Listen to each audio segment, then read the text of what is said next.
Yeah, we have a lot of customers in the US, and we already see the tariff duty affect the business. And I think from long term, uh, so we still probably will be doing some local manufacturing, and that is possible. Yeah, I mean regarding the tariff duty, but I think the very high tariff duty won't be continue for a long time.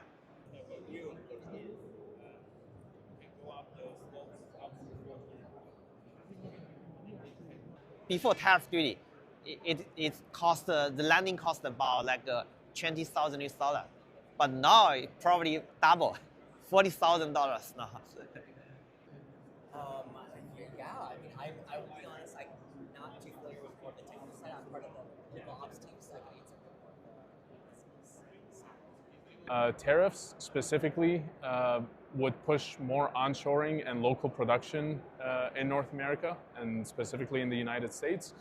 And if that does happen, then local companies have to deal with these high labor costs and the shortage of labor. So automation gets pushed further.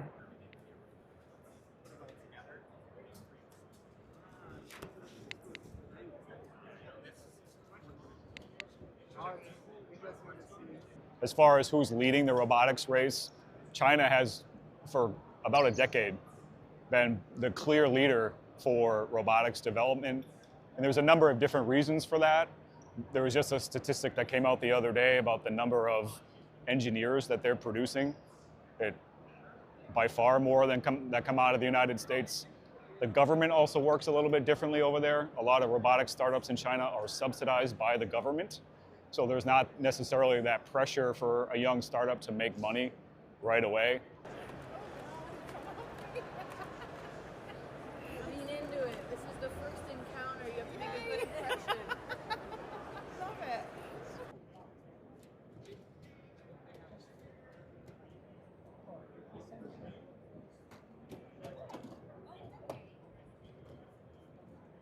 Honestly, we have some great companies here in the US as well. I think, as always, China is extremely innovative. They advance a lot of technology before the rest of the world. I'll be honest, I don't want to focus too much on the political side. I think that's something that's personal to an individual.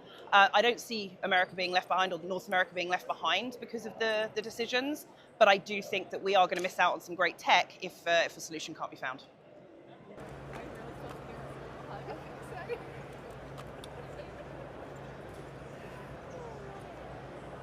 Where I see some hesitancy in terms of Chinese companies are with some of my candidates that I'm talking to. Primarily those candidates are within the US, whether they were born and raised here or they've immigrated to the US. I tend to find that the majority of my candidates that I speak to are more hesitant to join Chinese companies right now and have been for the past year and a half or so from what I've been experiencing. Of course, that's a bit of a generalization. It does go on a case-by-case basis, but I think overall, a lot of US-based software engineers, hardware engineers are very cautious in joining a Chinese company right now.